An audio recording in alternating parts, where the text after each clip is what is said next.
കൊല്ലപ്പെട്ട സിദ്ധാർത്ഥനെ ഒരു നോക്ക് കാണാമെന്ന അരുന്ധതിക്ക് പ്രണാമം.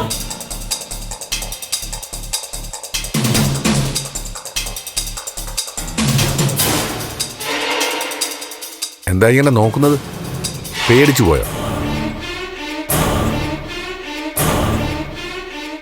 അച്ഛാ, അച്ഛൻ മരിച്ചില്ലേ?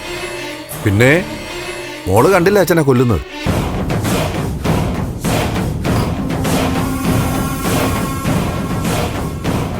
ഡെഡ് ബോഡി കാണാനല്ലേ മുകളിലോട്ട് വന്നത്. ദാ കണ്ടോളൂ.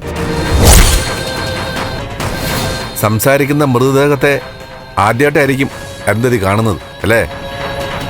ദേവികേ, നീയല്ലേ പറഞ്ഞത് സിദ്ധാർത്ഥൻ മരിച്ചു, വീട്ടിൽ ആരുമില്ല, സഹായിക്കണമെന്ന്? അതെ മാഡം, അച്ഛൻ പറഞ്ഞില്ലേ ഈ നിൽക്കുന്നത് മരിച്ചു കഴിഞ്ഞ ആളാ.